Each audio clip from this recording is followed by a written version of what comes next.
Warning! This following podcast episode contains spoilers of an Avengers Infinity War of variety. If you haven't seen Avengers Infinity War yet, skip to about 30 minutes into the episode for the rest of the great content we have available for you this week. You have been warned. The spoilers will be graphic and in-depth. Yeah. What's up, everybody? This is Jarrett from Bowling for Soup, and you're listening to Upside Down Shark Radio. Nothing worse than an upside down shark, except an upside down shark on the radio. Hello and welcome to a lethargic episode 30 of Upside Down Shark Radio. That's right, we've reached episode 30, and frankly, we're all worse for it. We are the premier pop culture podcast here at UpsideDownShark.com, and where all good podcasts are found. So if you like what we do here, make sure to leave a like and review, and follow us on Facebook, Twitter and Instagram, because we'd do the same for you. Yeah, now you feel bad. Oh god. I am one of your hosts, Tom, and joining me tonight is Mr. All Good Paul Wood. Hello, Paul. Hello, Tom. Now, if we're coming across as slightly less energetic than we normally do, it's because we have both just got back. Last night we went to the midnight screening of Avengers Infinity War, and it was at short notice as well, so we had no rearrangement of sleep. Yeah, I mean, I literally worked all day, went to do jiu-jitsu for 2 hours, and then went straight to the cinema until 3 a.m. and then I was up again for work at about whatever o'clock, 6:30. So I'm pretty tired. I'm pretty tired, but most importantly, it was worth it. It was so worth it. Avengers Infinity War is the culmination of arguably the most ambitious movie project of all time. Yeah, it's a massive undertaking. This is number 19 in a series of films that also has, I believe now, 4 spin-off TV franchises. Hang on, it's more than that now, because you've got the 4 Netflix ones, Agents of S.H.I.E.L.D. and Agent Carter. Well, the 4 Netflix ones, you got obviously Daredevil, Jessica Jones, Luke Cage, Iron Fist, and then they're in Defenders. And then there's Punisher, so that's 6. And then you got Punisher. That's just 6. Just on Netflix. So you've got 8 TV series, 19 movies with no end in sight to the movie series, and I'm sure that there's plenty of video games out there as well. I mean, the only one I play is Marvel Puzzle Quest, because that's the only one you genuinely need to play, until the new Spider-Man comes out on PS4. So yeah, Avengers Infinity War there's a lot of pressure riding on it. I can't think of, other than maybe Force Awakens, of a film that's had so much hype going into it. And 10 years in the making. Well, that's it. Iron Man 1 was the first Avengers film from the MCU, and that came out in 2008. And here we are, almost a generation later. They've been churning out, on average, 2 movies a year, and I think it lived up to it. I think it was a very dark movie. Yeah. But before we get in any deeper, this is your last warning. This is going to be a spoiler-heavy review. So if you haven't seen the film yet, just pause it now. We'll let you know either here or in the description below when to tune back in. But for now, if you haven't seen it, go and see it. Come back. And then see if we thought the same things. Because, we respect your opinions. You may not respect ours, but frankly, you're going to listen to them anyway. So here they are. Okay. What did you think of Avengers Infinity War? Oh, mate. Even from the opening. Damn. I mean, it sucker punched you right from the off. Yeah. It opens up with Thor's ship from the end of Ragnarok, giving out a distress call. Yeah, and it's being attacked by Thanos' ship, and we're introduced to the floor of the deck, and everyone is pretty much dead. Thanos has killed all the Asgardians. Yeah. Bar a couple. Thor, Loki. And Idris Elba's character, whose name escapes me. Heimdall, that's it. And within the first, I'm going to say 10 minutes. It can't have been longer than 10 minutes. No. Heimdall and Loki are dead. And it seems in the case of Loki that he is perma-dead now, because he's died about 4 or 5 times in the MCU now. It looks like Heimdall and Loki might actually be dead. So with all the... I mean, at least from my perspective, a lot of the speculation going into this is which characters are going to die, because it was almost a given at this point that at least some of the Avengers had to go. We were expecting 1, maybe 2. And I was not expecting Loki. I have to admit, I thought he would either turn and side with Thanos, because that's kind of his shtick, or he would he would survive and sort of just join up with the Avengers. But he did have a mini redemption arc within that 10 minutes. He tries to kill Thanos, and then mugs him off with a surprise Hulk. Yeah, but unfortunately Thanos predicts Loki's surprise attack and essentially chokes him out to pretty viscerally and pretty brutally to death. Yeah, and he's not teleported to a different dimension. He's not thrown into stasis or cyber prison or whatever it is they've done in the past. Yeah, and it's one of those, literally within 10 minutes of the film, Thanos has 2 Infinity Stones. Yeah, he is just dominant from the start.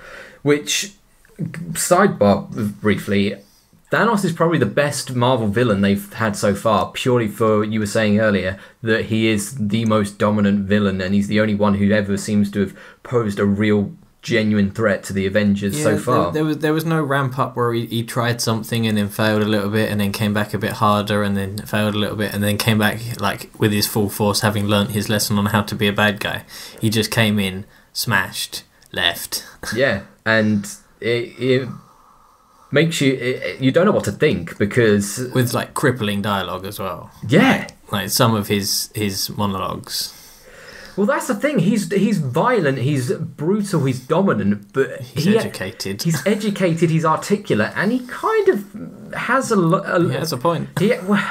I wouldn't go that far, but he has a logic, and it's a cold, calculated logic. Basically, I mean, you'll know this if you've seen it, but his whole morality is that his home planet was destroyed by overpopulation, so he sees it as his duty as an all-powerful being to go around the galaxy and the universe at large and wipe out half of the population of every species to prevent overpopulation and to create what he sees as a form of utopia. Yeah, in his words, he's bringing balance to the universe because there are only a finite amount of resources. And that's not wrong. That's not wrong. But, I mean, it is still genocide in the purest sense of the word. Oh no, he's in his own words, it was unbiased and fair to... Don't be siding with Thanos. Don't be siding with Thanos. I have to side with logic. All right, Spock. But yeah, he destroys the Asgardians. Thor is thrown into outer space, and Heimdall, just before he dies, manages to transport the Hulk to Earth to warn the rest of the Avengers, which is interesting because almost exactly the same thing happens in the original Infinity Gauntlet comic book series, but it's Silver Surfer, not the Hulk, which obviously they couldn't get Silver Surfer, unfortunately. No, that would have been cool. And then then it kicks off. All the Avengers are made abundantly aware very soon that Thanos is the biggest threat they've come across so far.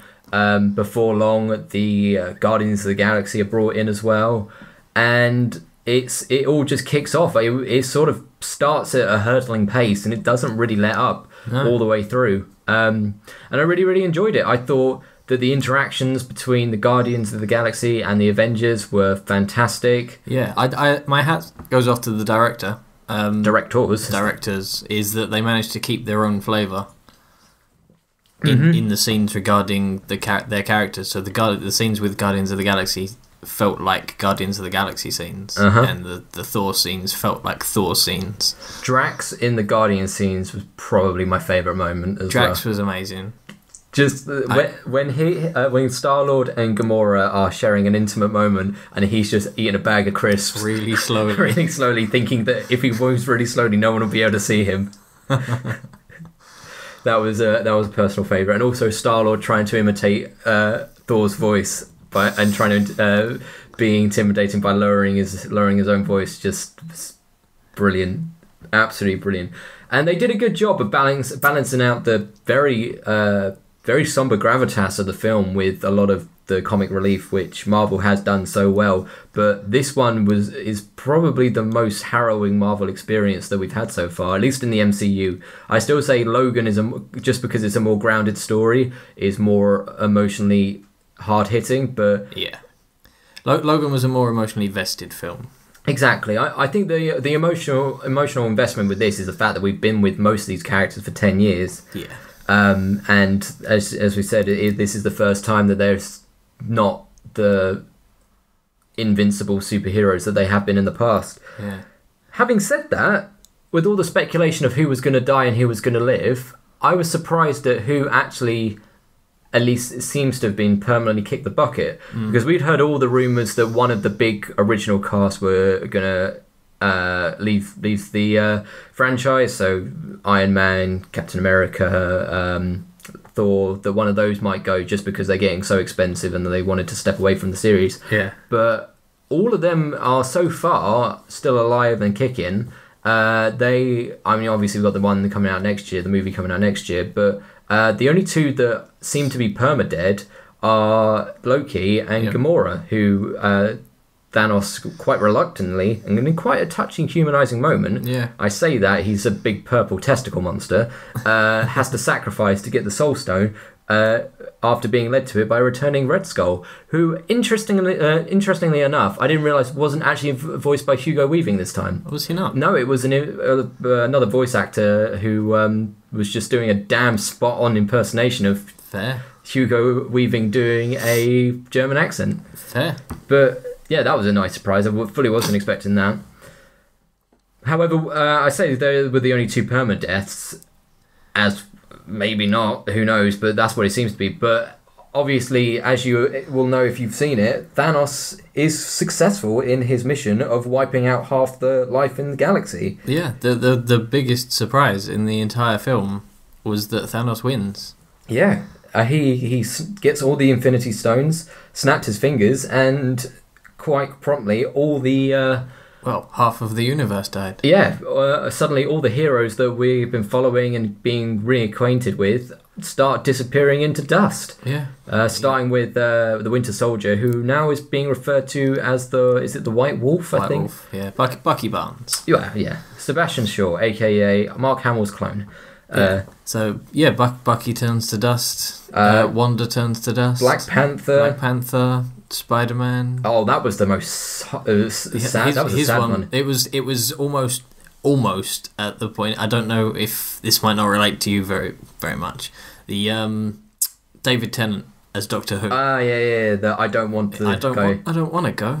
Like it was. It's just that one line where, I mean, Spider-Man is a predominantly comedic character. He's the one who always sees the light side of a situation, no matter how bleak things get. But he, at the end of the day, he is still, especially in this iteration of Spider-Man, is a teenage boy. He becomes a scared kid. Yeah, he's scared to disappear and die. And Iron Man... All of the Guardians faded out, didn't they? Yes. Star-Lord, Drax. God damn, if Drax doesn't come back, then I give up. Mantis, Groot... Groot. Teenage Groot. Did Rocket disappear as well? I can't remember. Oh no, Rocket might be the only surviving. Yeah, because he's still on Earth. He's in Wakanda. Yes, he was in Wakanda with Groot because they came with Thor. Because they went. Thor calls him Rabbit. That was very funny. So one of the subplots going throughout is the Thor, Rocket Raccoon and Groot have to go and forge a Thanos-killing weapon from the same dying sun that the Mjolnir, with Thor's hammer, was first forged in. And you find out the gauntlet itself. Yes, it was the Dwarf realm. One of the, is it 5 or 6 realms or something of the Asgardian lore? You have the human realm. He basically has to visit the Dwarven Forge. Yes, and to get a new hammer. All the dwarves are dead except for one, who is portrayed by a gigantic Peter Dinklage. Yeah. Which is really weird. because obviously he is a shorter actor, and in this case they've blown it up his proportion in terms of they've just scaled up. Yeah, exactly. They've used tricks of perception and made him look huge, and damn it, he looks intimidating when he's big like that. Yeah, giant dwarfs. Yeah, but I wasn't expecting that, and that was pretty cool. I have to admit, I think that the two weakest subplots going through was probably that one, just because it kind of retconned everything that happened in Thor Ragnarok, because Ragnarok established that Thor doesn't need his hammer, he's the god of thunder. Actually, no, he needs this new hammer to kill Thanos. And also the eye patch thing. Rocket gives Thor a replacement eyeball, prosthetic eyeball, to replace the eye patch that he's been wearing since Ragnarok. But I like the eye patch because it was kind of symbolic of him taking Odin's place, because Odin had the eye patch. So those two big arcs, or parts of Thor's arc, have kind of just been retconned now, which is fine. Like, obviously, there's so many fingers in the pie and whatever, so many chefs in the kitchen, you're going to get some crossover. But I do feel sorry for Taika Waititi, because he made a masterpiece, and so for it to go back on it, it's just a bit sad. And the only other one which I really didn't care for was the love angle between Scarlet Witch and Vision. Oh, Wonder and Vision, yeah. Because the thing is, I'm not against it. I'm not against robot. It just didn't really have any build to it. Well, that's the thing. I'm not against robot-human relations, am I right? But it all happened off screen between Avengers 2, Civil War, and Avengers 3. So you basically see them in a room together, like post-coital, and you're just like, wait, what? When did this happen? Yeah, what? you're like, why should I care? It's fine. Like it didn't take up too much of the time, and it reintroduced us to Cap. I thought Cap was really good in this. I really like how they incorporated elements of the Nomad's costume from the comics. The Nomad is when disenfranchised Cap announces his patriotism and just becomes a superhero for all, and I believe, isn't it? And so he just wears a black outfit rather than his standard red, white, and blue. And the outfit that Cap was wearing in Civil War, Infinity War, was predominantly monotone. Short sleeve Cap.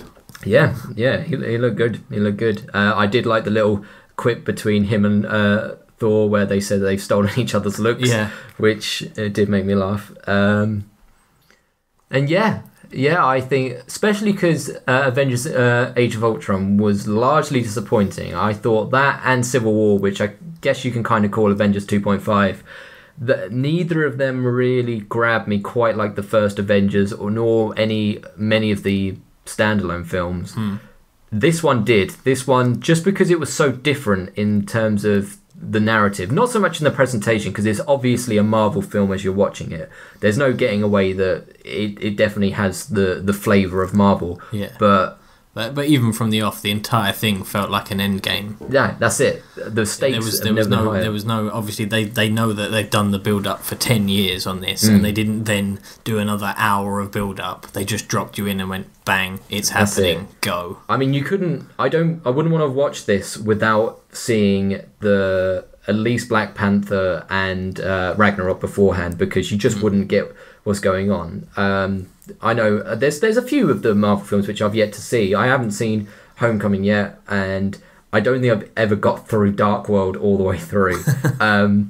But yeah, there's a lot of onus on the viewer to have seen everything else. You couldn't have gone into this blind, and unlike a lot of them, I think you could have watched both the first Avengers and Avengers 2 without seeing any of the other films, and you'd still enjoy it. But this one, straight from the off, as you say, it relied quite heavily on you seeing at least 90% of the made material. And I like that, because it rewards long-time fans and everything. And chances are, if you're in the Western world, you've probably seen these films by now, because they're just part of the zeitgeist. And one thing that Marvel films are often known for is their post-credit scenes. And if for some reason you're still listening to this and you haven't seen Infinity War yet, you want to stick around for the end credits scene because it was really good. It was really good. But unlike most Marvel films, there aren't two. There is no. They don't have soft credits scene, hard credits scene. It's soft credits, hard credits, one scene at the end. Well, this one was very story driven as well. Yeah, it wasn't just a random them eating kebab. Yeah, it wasn't them getting shawarma, which I would have still appreciated, intergalactic shawarma. No, it was Nick Fury and I believe it's Agent Hill in their SUV driving through New York or wherever, and obviously all the ramifications of Thanos' snapping of his fingers are happening on Earth as well. Drivers are disappearing out their cars. It's almost like a rapture, and they get out and they see helicopters falling from the sky, people just disappearing into smoke, and Nick Fury asks Agent Hill to call her code red, but just as he does, she disappears into a cloud of smoke herself, only to be followed by Nick Fury as he tries to send out the distress call himself, allowing Samuel L. Jackson to get his contracted out in the dialogue, even if it is muted ever so slightly. I still believe it's written into every rider of every gig he does. And as he drops his transceiver communicator device, it looked a little bit like a harmonica, but a little, yeah, with the screen. But as he drops it and the sending message disappears, Captain Marvel's logo appears on the screen, which obviously sets us up for Captain Marvel next year. I believe it's one of only 2 films that's scheduled to come out between this Avengers film and next year's one. I know we've got Ant-Man and Wasp this year, and Ant-Man surprisingly completely lacking from this film. Well, I think that's just so they could get him to have his own film. Is it going to be pre-Infinity War? That would be interesting to see, because I would imagine it is, because they have done it before where there has been time discrepancies and everything hasn't gone in the same chronological order as release, because Guardians of the Galaxy 1 and 2 happened back to back simultaneously, where obviously in real life there was a 3-year gap. So they could definitely do that. That might even help explain why he isn't in Avengers Infinity War. The only other noticeable absence is Hawkeye. He is referenced, but he's not actually in it. Yeah, they're both referenced. Because who is it? He said there's an Ant-Man and a Spider-Man. Yeah, the Hulk. Bruce Banner's like, there's an Ant-Man and a Spider-Man. And like Mark Ruffalo's performance was magnificent. Oh, he's so good. He was having the internal struggle where the Hulk refused to come out to fight. It's so good, and he got his own Hulkbuster costume, Iron Man suit, which meant that he could Hulk out and still remain as Bruce Banner. Yeah, Bruce Banner was one of the better comic relief in the film. He was, and he often is the standout. Like in Ragnarok, he was the great straight man as well. But I still don't think I'd want to see him in his own film. I just don't think the Hulk is an interesting enough superhero. Not Bruce Banner, but the Hulk isn't interesting enough to carry his own film. Yeah, which is why this worked really well, because he was basically trying to force the Hulk out, and every now and again the Hulk's face would appear and just go no. So good. It's so good. But yeah, it's fine. What? You stopped recording? Nah, I didn't. It just. Oh, right, I see. It's laggy. Technical issues. Am I right, girls? So yeah, it just makes me wonder what's going to happen next. Where do they go from here? Because ultimately, at the end of Infinity War, when all is said and done, Thanos has won. He's sitting down watching a sunset. Yeah, he says, I believe it's Gamora, when she's kidnapped by Thanos, asking, what are you going to do when you wipe out half the universe?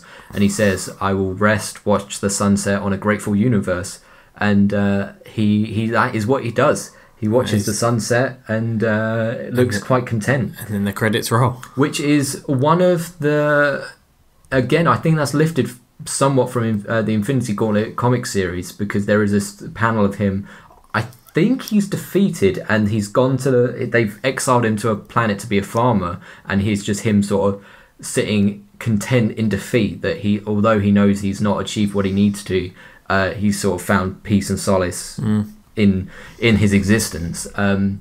So, I mean, there did seem to be quite a lot that had been lifted or adapted from the series, the comic book series, which I did appreciate. And they don't do that very often. The MCU does take a lot of liberties with the source material, but ultimately the source material is so varied. There's, what is it, like almost 70 years worth of comic book, and then various continuities relating. Exactly. So you'd never ever be able to just straight lift something, and they've done a really, really good job of keeping the tone and the spirit of Marvel alive over 19 movies. I know a lot of people have said that you get superior fatigue, and I would say that I've got close to it at times. Ant-Man is the most glaring example of that, at least for me. But I was fully reinvigorated by Infinity War. I thought it was a very, very important film in the series. It was probably the most important film since maybe Avengers 1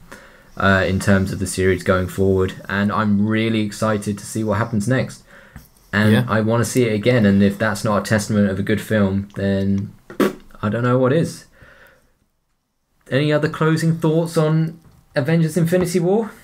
No, I think we've covered most of the key scenes at least. Yeah, well, let us know what you think or thought about Avengers Infinity War in the comments below. I would love to hear what you thought of it, whether or not you liked it, whether you're sick of comic book movies, whether you think the right characters died. I mean, I thought it was a great opportunity to kill off Iron Man at the end, where he was stabbed through the stomach by Thanos, but luckily through Doctor Strange's intervention he manages to survive, presumably.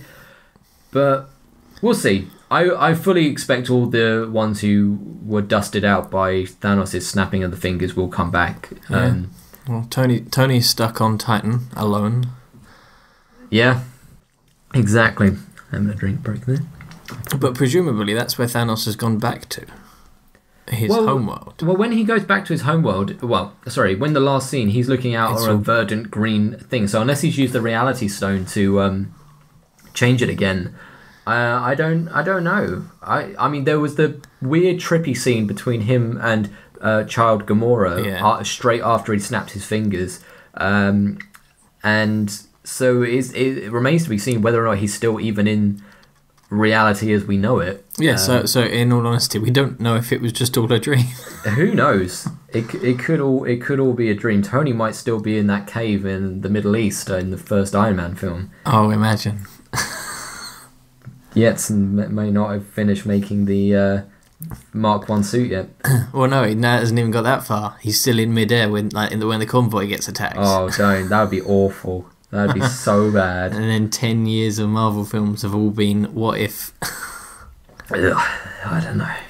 But sticking with Avengers Infinity War for a little while, this was the first time I'd ever gone to a midnight screening of a film, like not the premiere as such, because obviously it was shown to press and everything first, but the first opportunity for just the regular punter to see it. And I have to be honest, it was very fun. It was exciting. It was nice to not have to worry about spoilers or anything at all. But oh boy, it's better to book the day off work afterwards. Yeah. I just wondered if you had any advice, because I know you've done a few more midnight screenings. What do you do to stay fresh for some late night viewings? Well, I tend to, about an hour before, smash back a can of Monster. Ugh. It's the worst energy drink. Monster White. Mr. White? Yeah, Mr. White. And yeah, basically, usually I try and sleep later into that same day and have the next day off work, so I can sleep through till sort of 10 a.m. That would be the sensible option.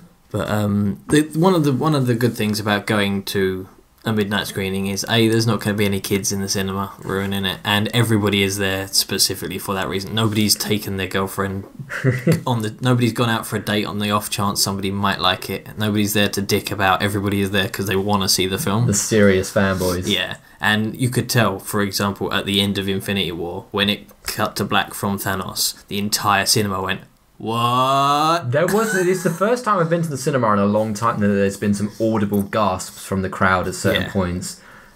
which was really nice. It was nice to sort of have that communal feeling of excitement for a film. You don't get that very often, whether it be because the cinema is just not packed enough, and so it's kind of just like watching it in a big room, or if you just get some absolute insert redacted swear word at the cinema, ruining the experience, which does happen more often than not, unfortunately.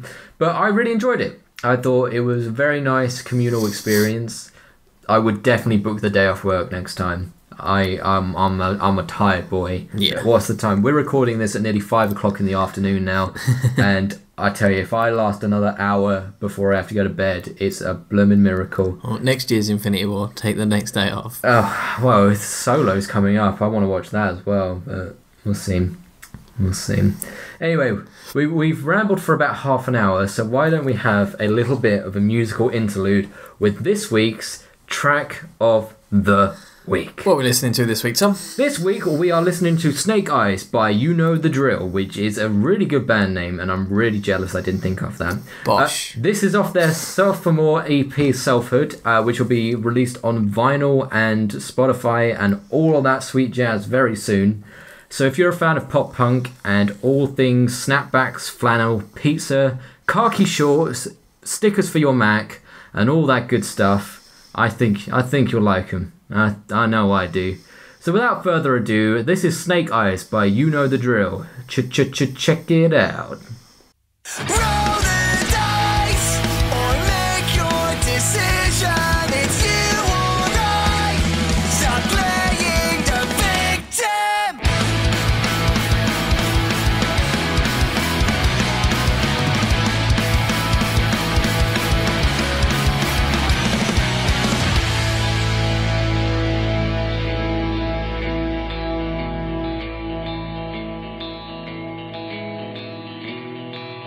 Scars remain from when you ripped me apart. Bullets reside in my skin. Poison from your deadly sin. Unsettling. Cutting down was your calling card. Why the hell did I fall so hard? Dodging knives thrown in the dark. I'm not made of stone.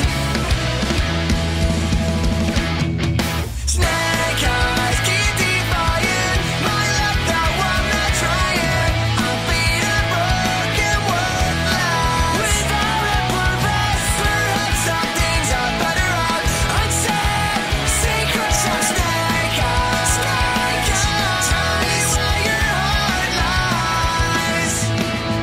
Won't you tell me where your heart lies? But I'm not dead, gonna go on where you're thinking. Never feel good enough, always out of luck. You've only ever seen me through that broken lens of you.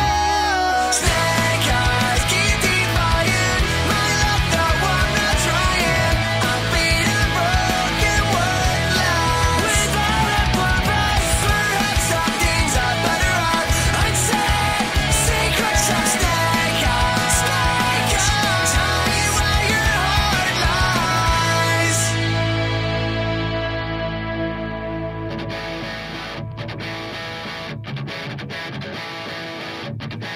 I'm wasted on you. You're just the one that I can't pursue. I'm wasted on you. You're just the one that I can't pursue.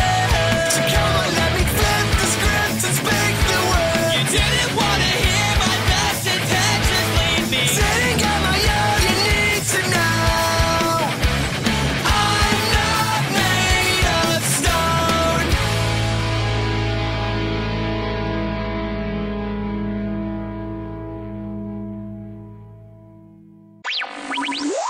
Hi, this is Frank Turner, and you are lucky enough to be listening to Upside Down Shark Radio. And that was You Know The Drill with Snake Eyes. Make sure to check out all their social accounts below and give them some love. Because, love is good. I like love. Love is good. Wait, maybe if Thanos had a little bit more love, everyone wouldn't be dusty boys. No, he did have love. He had the wrong kind of love. But we'll draw a line under Infinity War, because otherwise we could talk about this for another day of sleepy chat. So let's get into a little bit of video game news. I know you are very excited for a particular game called Detroit Beyond Human. Yeah, it's become human. What's it about? I know what Detroit is. It's not meant to be very nice. It's the next title from Quantic Games. What's Quantic Games? They made Heavy Rain and the other one that was like Heavy Rain. Beyond Two Souls? That's the one. Yeah. With Willem Dafoe. Yeah. They made Beyond Two Souls and Heavy Rain, so it's a very story driven, but this one's got a lot more flow to it. It's you can see the choice. Like basically, you're an android. You play droidy boy. Yeah, you play as an android. The demo mission that they've released is the same one that they showed at E3. Okay. Only playable, and so you can play the multiple outcomes as well. So basically, depending on how much you investigate into the scene of the crime, depends on how much leverage, how much ammunition you've got to go to talk to the guy, to talk him basically off the roof. Okay. If you just go straight out there, you've got very little knowledge, and you rely on various aspects. Like chances are it's gonna go wrong if you don't. Interesting. But there's little choices, like you walk past and there's like a big thing at the moment is there's a fish on the floor, and you can choose whether to put it back in the tank or just leave it there. And everyone's like it's one of the things that they don't need to give you the decision for, but they do. My favourite thing like that comes from Duke Nukem Forever, where in the first level you can go into the toilet and there is a turd in the toilet. Yep. And you can pick it up if you want. Yep. And throw it at things. And you don't have to do that. There's no need. It serves no purpose to the game. Like the actual, you don't progress any further. I don't believe you even get a achievement for it. But it's there, and I appreciate it for being there, even if the rest of the game is hot garbage. Yeah. But with Detroit Beyond Human, so if it comes from Quantic Games, who have done Heavy Rain and Beyond Two Souls, I quite liked Heavy Rain. My criticism with those sorts of games is that it almost feels like you're watching a movie. In that it's predominantly quick time events with cutscenes in between. Is this meant to be what Detroit's meant to be like? Well, from the demo, it's a lot more free roam. It's not. I don't think there were any cutscenes. If they are, they're active cutscenes that you can change the outcome of as they happen. I see. So it will go into some set dialogue from the guy holding the hostage, and then it will give you, say, 4 options if you've unlocked all 4 options. Like there are some locked ones which you can't use, depending on your investigations and stuff. But you can pick up more knowledge as you go, and then like he'll freak out and say, "I can't stand this noise anymore. Get rid of the helicopter," and then you can choose whether to dismiss the helicopter or not.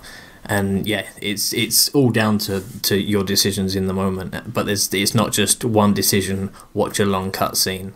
Interesting. Outcome. It's decision, return dialogue, another decision, return dialogue, another decision. And you control the outcome of everything based on the amount of investigation you've done in the area beforehand as well. But there's also a time factor to it as well. If you take too long, one of the SWAT team members get shot. So that adds to the pressure of the scene, is that you have to investigate. We have to investigate quickly. You can't just have a leisurely stroll around this house. Oh, well, that's my play style out the window then. I mean, you can, just more people get hurt. Well, I mean, if that's what it takes for me to have my leisurely Sunday morning stroll, then damn it, someone going to get their ass kicked. Someone going to get their... Is it lip whipped? Butt licked. All right, Billy Gunn. But yeah, I mean, I again, it's one of those ones it's slipped my radar, but I like it's kind of future cyberpunky, isn't it? A little bit, yeah. Well, it's like an iRobot kind of, like not quite iRobot, AI.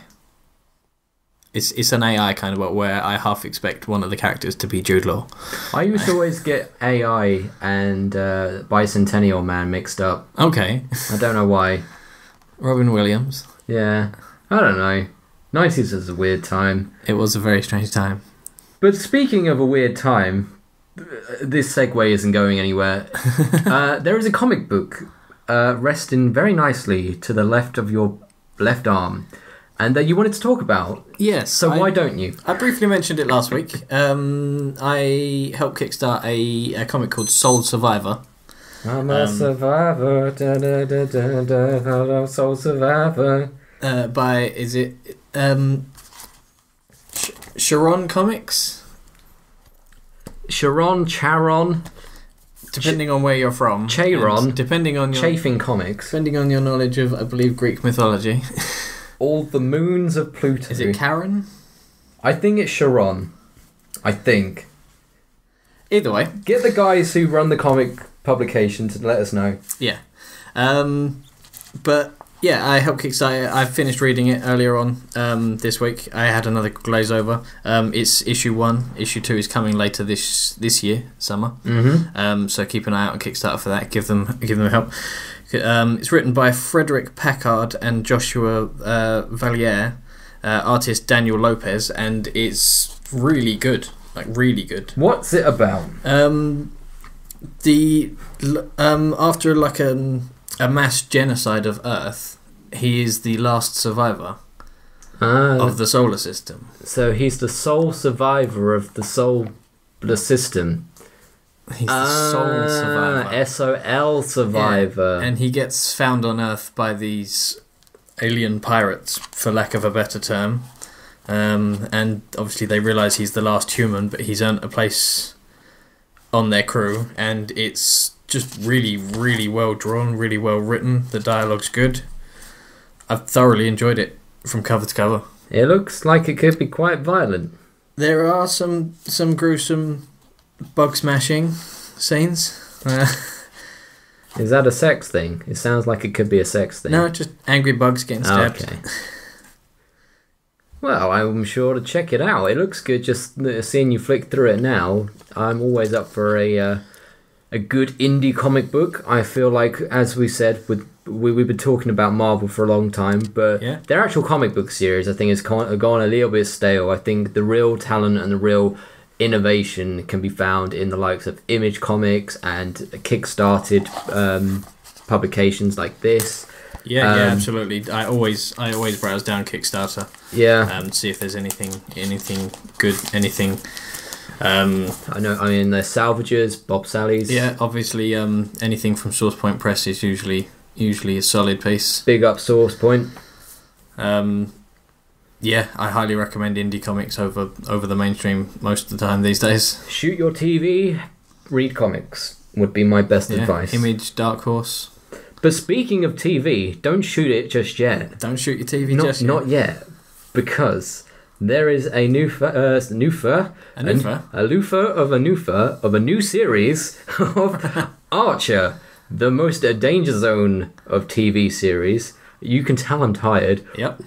I have been out of the loop with Archer for a little while. I think I'm behind a couple of series. Okay. Why should I be excited about this series? Well, this is series 9. At the end of series 7, he ends up in a coma.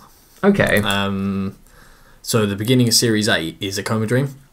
And yeah, it's basically like a noir detective novel, kind of.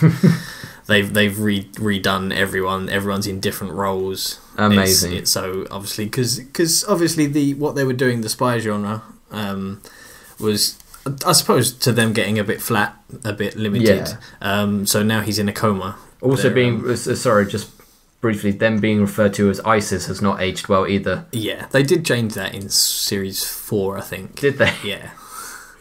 They did change that when they went on the run from the FBI. Oh, yeah, I remember now. I haven't watched it in a long time. Archer Vice was probably the best series so far. Yeah. But K-Log. Yeah. No, the last series 8, like I say, he was in a coma, so the entire thing was like a noir detective novel. And that ended, but it didn't end with him waking up from the coma, as everyone expected. Okay. So he's still in the coma. Okay. And so series 9 is called Archer Danger Island. Right. And is a different genre entirely altogether. So basically they're now just sort of experimenting with different genres and different styles per series now. Yeah. Which I'm fully for that. Archer is a one-eyed pilot. Okay. Who lives in the hotel on some secluded island. His mother owns the hotel. Okay. And Krieger is a parrot. Okay. Lucky Yates voicing a parrot, an incredibly sarcastic parrot. Why not? Why not? Is everything you never knew you needed. So is it started now, or is it just about to start? Episode 1 has literally just aired. Okay. So I'm presuming it started now. All the rest of them are on Netflix if you want to catch up. I do need to. Series do 1 to 8 is on Netflix. Maybe I'll do that tonight before I fall asleep, so I'll probably get through 10 seconds of the first episode. Yeah, I love Archer. It's one of the smartest written comedies. Yeah, H. John Benjamin's magnificent. He's just got such a great voice as well. Yeah, it's just such a satisfying voice. It does make me appreciate the tactical turtleneck as well. Absolutely. I do want to get more turtlenecks now. Obviously, you got Aisha Tyler, phenomenal as Lana. Mm-hmm. I miss her at E3. She used to host the Ubisoft show every E3. Only last year she didn't. Was she too famous now? I don't know if she's too famous or Ubisoft were just like, let's let the games speak for themselves, even though they sucked. I know. As much as I love Ubisoft. Assassin's Creed Unity worked really well all the time, didn't it? Yeah. I say that, but Assassin's Creed Origins was actually good. So. Yeah, I got it, and I started playing it, and it was really good. I just feel like I'm burnt out on long, deep narrative games. You just need the time and the patience to do it, and unless you've got that, it's difficult to jump in and out in small bursts. It's one of those games, all games like that really, where you have to sort of set aside sort of a block of 2 to 4 hours at a time, at least, to really sort of get immersed into it. Yeah. Whereas it's just modern day, you just don't have the time unless you're. Yeah, there aren't so many arcadey games anymore. Like things like, obviously the most recent I can think of was Trials Fusion. That's great. Was the one that you could pick up for half an hour. There is a really good one on Game Pass, Xbox Game Pass at the moment, called Cluster Truck. Okay. Where I like the title. I think it's just an indie game. It's really good though. All you do is it's from a first person point of view, and you have to get to a checkpoint on the back of a convoy of 18-wheeler juggernaut lorries, and there's obstacles in the way, and all the lorries are kind of on like a randomly generated path, and so they might crash into each other. They might just walk into a wall, or might just flip over entirely, and you've just got to jump from one to the other as they're driving along and not touch the floor, and that's all there is to it. But it's super addictive, and it starts off easy and gets harder and harder as the courses get more difficult. It's kind of, I suppose, in a way, like a vertical Frogger, if that makes sense. Whereas sort of the obstacles in Frogger in real Frogger go horizontally across the screen. These ones you're sort of jumping vertically along with them, and it's one of those ones that it sounds stupid in principle, but it works. It's really good. It's really good. So that's Archer. That's games that may or may not be good, and trucks. But as a last little news tidbit to round up the episode, Bruce Campbell, most notably from the Evil Dead franchise, has decided to retire his character from that series, Ash Williams, that's it. I always said Ash Ketchum, but I realised that's the kid from Pokemon. That would be a great crossover though. Ash Ketchum versus Evil Dead. Ash Ketchum versus Evil Dead. Yeah. If someone's not done that, I bet there's a DeviantArt page soon just dedicated to that. But yeah, when you think about it, he's been playing that character on and off for 40 years nearly now. It's got to be close to. Yeah, because it was the late 70s, early 80s that the first Evil Dead came out. I believe him and Sam Raimi made it pretty much straight out of college. It was just like the first thing they could do on like a shoestring budget. I know a lot of it was filmed in one of their parents' garages. And they've spawned one of the most endearing, if you can call it endearing, horror franchises of all time. It was funny when it needed to be. It was horribly brutal in places. Absolutely. And Bruce Campbell is one of the most magnetic personalities, both on screen and off screen, in Hollywood. The chin lives on. Yeah, hail to the chin. He's very self-aware of his status as a B-list actor and embraces it fully, which is just the most amazing thing. His first autobiography was called If Chins Could Kill. Yep. And obviously he's released a second one recently called Hail to the Chin. Yep. Because he's got a good chin. But with the wrap-up of Series 3 of the spin-off series Ash vs. the Evil Dead... the final episode, I believe, airs this week. Yeah, he has come out and said that will be it, there won't be any more, and... Which is a shame. I would like to have seen at least one crossover with the new movie Evil Dead and the original Evil Dead. Oh, the 2013. So Mia and Ash both having to fight. Because I'm a fan of Jane Levy anyway. Who's that? The girl that played Mia. Oh, okay. I've never seen her in anything else. Yeah, Suburgatory was really funny. It's got Alan Tudyk in it. Oh, of course you've seen it then. But yeah, I suppose they're too tonally different to blend maybe. Yeah, the remake movie Evil Dead was a lot. Oh god, it was so gross. I think it used more fake blood than any other film in history. In true Sam Raimi style. Well, yeah, it literally rained blood for like a good 10 minutes in that film. It was the rusty knife that she cut her tongue in half. Oh, with. No! Good film. Oh, wow, that spiked hard. Yeah, it's a shame because it is an end of an era, but 90% of the Evil Dead stuff out there is pure gold. Yeah. Ash vs. the Evil Dead might just be my favourite stuff that he's put out as Ash Williams. Yeah, I've been a massive fan. Ash vs. Evil Dead, and I've said multiple times on this podcast, has been one of those shows that I've looked forward to every single week. I still need to watch Series 3. I haven't watched any of it yet, but it's fantastic. I will get it's to just as good. Is it groovy? Yeah. I'm glad it's groovy. It should be groovy. Fully groovy. He's a groovy man. And you know what else is groovy? We're just about out of time. So thank you for listening to episode 30 of Upside Down Shark Radio. Here's to the next 30 episodes of great content, hopefully with more of all three of us in the same room. Craig, we hope you are recovering from your recent operation on your leg. And in the meantime, I've been Tom. I'm still Paul. And this has been Upside Down Shark Radio. Thanks for listening. Bye!